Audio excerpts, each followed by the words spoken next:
Welcome back to the Not Carrie Bradshaw YouTube channel. In this video, I'm updating you on my wellness journey and addressing some questions and some things that I hinted at over on my Instagram a few weeks back. Before we get into anything, now is a great time for me to remind you that you should subscribe to my channel. It's super easy. Just click the button and just keep watching the video and we'll all just move on. Subscribe, help a girl out, share it with a friend. So if you are new here, even if you're not, let's just do a refresher. So January 2020, I started rolling out content for my brand, my platform around wellness. I am a huge advocate for wellness in all terms. I have been seeing a therapist for about 4 years now. It's one of the best decisions I ever made. And on that journey, I just started learning so much about myself and so much about how we navigate the world that I really wanted to start sharing that and including it in my content. I would write about it casually or, say things here or there, but I really wanted to delve deeper into what it means to be well overall. So that content included and includes, because I'm still there, mental, physical, spiritual wellness, just all around. I am also a huge advocate for healthcare, or rather, I really wish that everyone had access to healthcare, and we'll get to that later on in the video, but I'm a huge advocate for women prioritizing their health, especially Black women. Obviously, I want everyone to be well. Healthcare outcomes tend to be different for women and for Black women in particular. So the physical aspect of things was really important to me, but I just wanted to make sure that before I had this conversation with you all that I did so in a way that was responsible and in a way that wouldn't bring harm to anyone who is struggling with physical wellness. And that's not just working out and eating well. It's also about getting routine physicals and things like that. And I took a step back also because I had to realize that I was speaking from a place of privilege as well because I have access to good health care, living in New York and being employed full time. And so while I started recording and creating and sharing content around my wellness journey in January 2020, things got really different for me as they did with everyone else during the pandemic. New York took the pandemic very seriously. The whole city shut down in March. We were all working from home. And the first couple of weeks were a huge struggle, a huge adjustment, I'll say that, because again, it's a privilege to be able to work from home and to still have benefits and all of these things. So everything got interesting for me from a wellness perspective, and I continued sharing content, but it got more challenging, I think, to manage the physical part of things. And my goal with everything that I do on my platform is to make sure that I'm contributing positively to conversations, particularly conversations that are geared towards Black women, because we are my top priority. And that's no shade to anyone who is not a Black woman. I have just learned so much, especially since moving to New York, about the way we are socialized and the way that we navigate the world. And I want to make sure that with every advantage or privilege or whatever that I have, that I am prioritizing us, because a lot of people don't. So, said all that to say, again, the city shut down in March of 2020, and I thought that I had gotten into a really good rhythm and a really great routine as far as like I was running almost every day and I was trying out different circuit routines and trying out different recipes. It was like there was kind of, I don't know, like a curve of what the pandemic was. Like at the beginning, it was like, what the hell is going on? And then at a certain point, I got into a groove and I was like, oh, this is great. And then the next thing I knew, stuff started fitting really, really tight. A huge indicator for me of where I am weight-wise is my underwear. However my underwear fit tells me everything. And I was like, I'm working out quite a bit. I know I'm not like as active as I would be in office or, with the world as it was normally, but this doesn't feel right. So January 2021, I went for my annual physical and to get a COVID test. And when I got on the scale, I was like, wow, like that's a lot. And I didn't expect it. I wasn't anticipating it. It was like, I was genuinely so surprised because in my mind, I was being really active. Of course, we all snacked a lot. We all, put on, what are they calling it? The quarantine 15. We all did, but it was excessive for me, given what I knew that I was actually doing to make sure that I was staying on track with this wellness content that I put out. And I had even taken a step back from doing and discussing some of the physical parts of my wellness content because I was like, I don't even know what to say right now. So at my doctor's office, I saw a new physician at the practice. She's a woman of color, and she was looking at my weight gain over the course of the time that I've been going to the practice, which has been about 5 years. And she asked me how often I work out, and she expressed concern about my weight gain, which several of my physicians have. What made this different was that I didn't downplay how much I was working out. I told her, I run and or work out about 4 to 5 times a week. I don't eat perfectly, but I also know that I feel insatiable when I eat. Like the example that I will always give is, which is quite common, I'm going to just say, and it's no shade to anybody who does this because I know a lot of people who do this, but I would give the example that if I went to Chick-fil-A and I got like a regular number one, I could eat the sandwich and the fries and the drink, and I could still go for like another sandwich or some chicken tenders. Like it was really hard for me to feel satiated. So looking at my family health history, she was like, this does not actually sound right. It sounds like you might be insulin resistant. And I was like, what the hell is that? So we did blood work.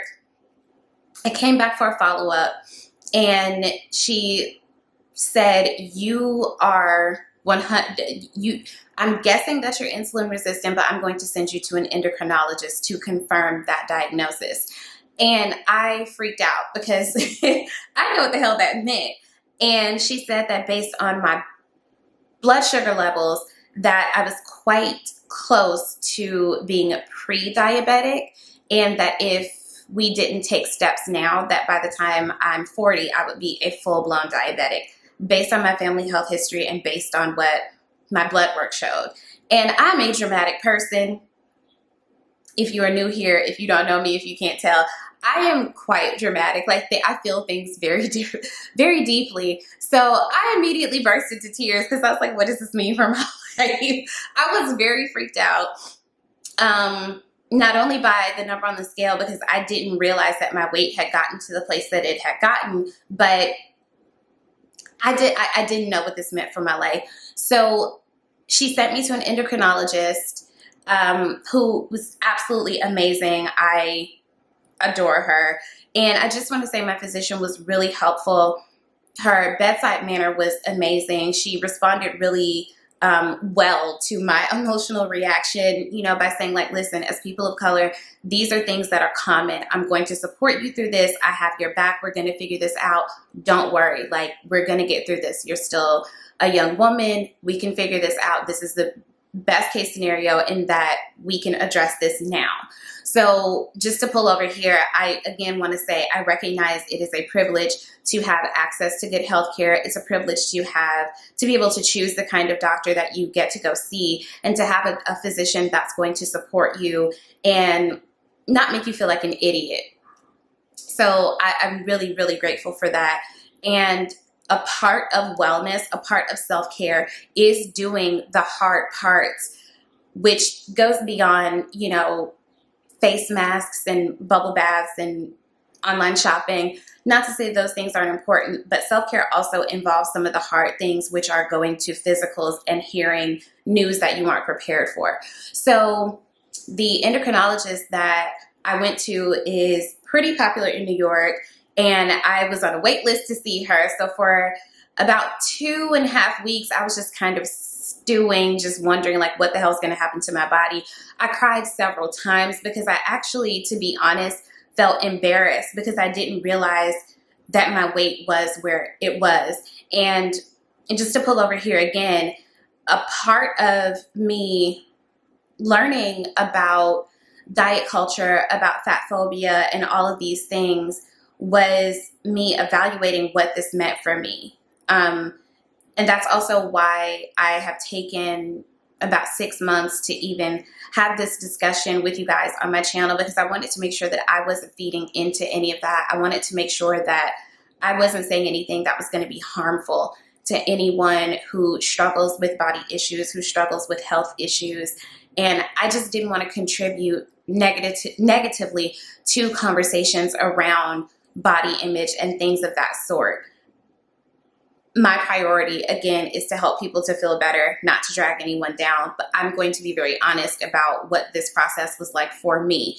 And for me, I felt really embarrassed that I had started this content about wellness and taking care of yourself and all of these things. And I literally gained 20 pounds while on that journey. And I was embarrassed. I was disappointed in myself. I wanted to completely just like shut down. I reached out to friends. I cried for about a week because I didn't know what it means that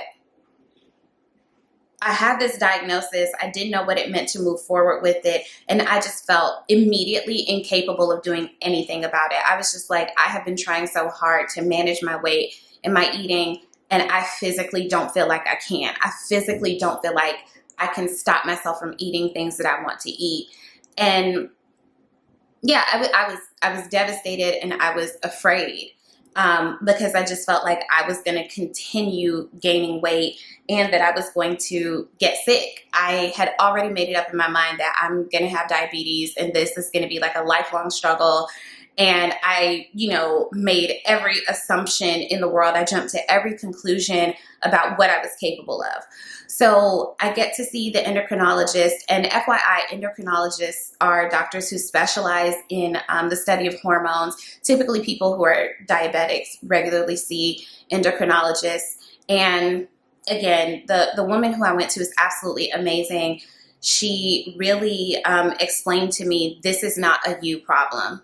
She reviewed my blood work with me and, really made it clear to me that your body just does not process foods properly.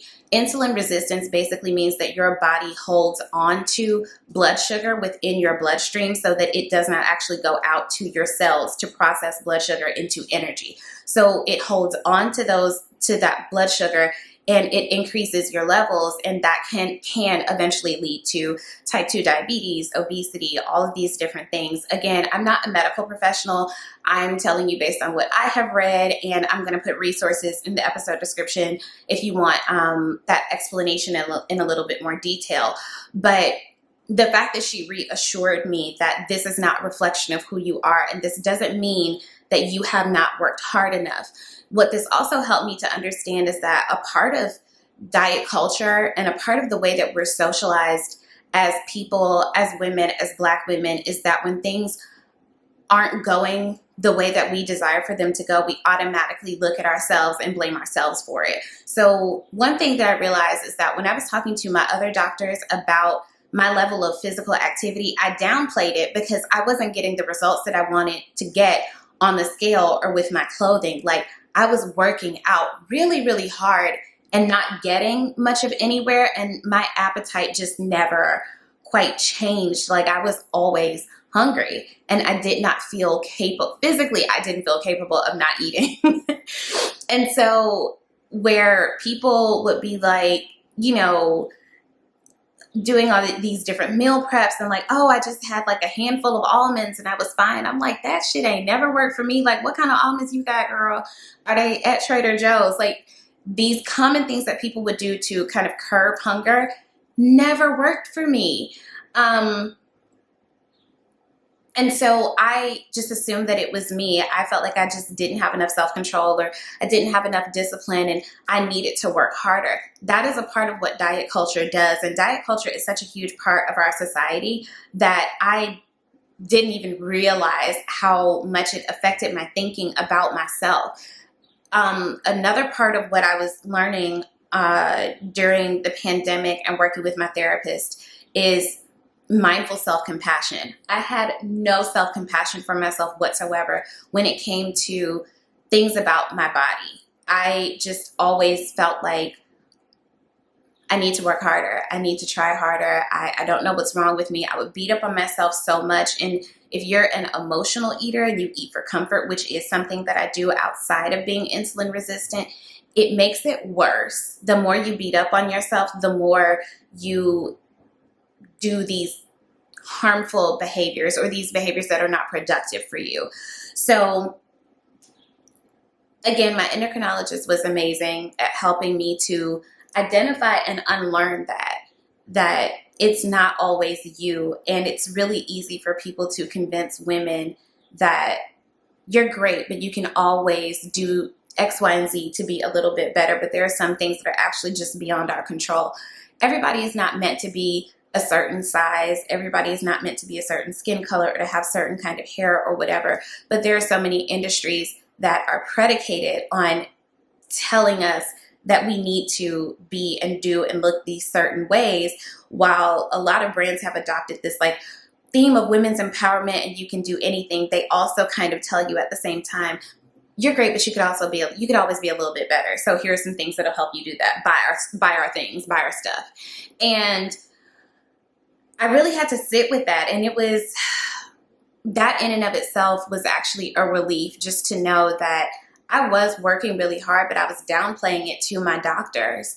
And I think that's a huge part of why no one ever pointed out, based on my family health history and how consistently I was gaining weight, that there was something else happening within that experience, that it was something that was beyond my control, that there was like a biological reason why none of this stuff was working for me. And I think when I was actually honest with my primary care physician, and that when I was honest with myself, and I realized from not being able to do much else during the pandemic that I actually do work really hard to be a physically healthy person, but something else was amiss. So I'm really grateful for that. So once we had the diagnosis, my doctor put me on 2 separate medications. I had to start an oral medication for about 4 to 6 weeks. And then from there, we moved on to adding a weekly injection. I'm going to do a separate video about those meds, about the side effects for anyone who has also been prescribed these, just if you need a little bit of additional information about what that means. But I have been on those meds since about February, and things are progressing well. I just went for my first in-office follow-up since starting this journey. And I have to say, again, I'm incredibly grateful that I've had access to healthcare and that I've had access to doctors who listened and who were knowledgeable and who were compassionate and who were supportive. I'm also really grateful for my friends and family who held my hand through the dramatic parts of this. And again, I waited a while to start creating content around this part of my wellness journey. Number one, because a part of the journey is that I gained 20 pounds while actively trying not to, and I felt embarrassed. But also, I just want to make sure that I'm not contributing negatively to conversations surrounding body image. I want to be very clear that my goal weight is based on my metabolic needs, and my goal weight, which I'm still trying to decide whether or not that's something that would be productive to share with you guys, is not what I think anyone would consider to be skinny. I have no desire to be skinny, and that is no shade to anyone who is skinny. I was a very skinny person for a very long time. I tell people all the time, I just had huge boobs, but I was a very tiny person. I wore a 00 when I went to college, and well into my college career. I didn't start gaining weight until about sophomore, junior year, which I think is typical for people, but that's not my desire at all. My goals for my body, of course, are to be healthy and to be at a healthy weight. and to be at a healthy weight that I can manage. And I just want to be very clear that to some people, what my goal weight actually is, that may still in their minds be fat, that may be skinny, and that's for you to decide. It's really not up to me to tell you what your perception of weight is. I just know what mine is, and I know that being a Black woman from the South, I have no objections to being curvy. I have no objections to having a big butt and thick thighs and hips. All of that is fine with me. I genuinely just want to be comfortable in my body and but I want my clothes to fit. I keep telling people I just want my underwear to fit comfortably and to stop having to go up in sizes. And I have to admit and be very honest that working out, having lost weight, has been a completely different experience. Like, I can run faster for longer, because if you think about what it means to carry extra weight when you are trying to lose weight, it's really hard. And I think even getting over that hump of working out when it's really hard, when you have all the weight on you, and to continue through that, to even get to a point where you're starting to get some relief from the weight loss, that's a hard process. And so I'm really grateful that, again, I have access to healthcare and affordable medication, because I've seen the out-of-pocket costs for these meds and I wouldn't have been able to do it. So again, I know that I'm saying this from a place of privilege, and I really, really wish that more people had access to good healthcare, to good affordable healthcare that provided them with this kind of relief, if, whatever your diagnosis may or may not be. I don't know. I feel so much better in my body. I'm quite far away from what my metabolic weight needs to be. Again, my doctor is very serious about, my goal is not to get you skinny. I don't believe in that. I want you to be well, and I want you to be at a place that is sustainable for you once we're able to wean you off of the medication. That's the other thing. I don't have to stay on these meds for the rest of my life. So that's also a plus, because I know as Black people, for some reason, we are afraid of drugs. I love drugs when they're used properly. I think God gave us everything, and God gave us science, and sometimes you just need to use science, and sometimes you need a chemical. That's just me. So I'm sharing this with you because I did not know about insulin resistance. I did not know that that was something to even ask to be tested for. I did not know it was something I needed to look out for as a person who has diabetes on both sides of my family. And I just want to say to anyone who may be in the same position where you are working out really hard and you're eating well and you're doing what you're supposed to do to take care of yourself, if you feel like you were pushing up against a brick wall, number one, maybe that's where you are. Maybe that is just your body. Maybe that is your healthy weight, and that's okay. But make sure that you are healthy. We have to know that not every person who is a certain size is healthy or unhealthy. You cannot see that from the outside. You can't see anyone's blood work from the outside unless you are Superman,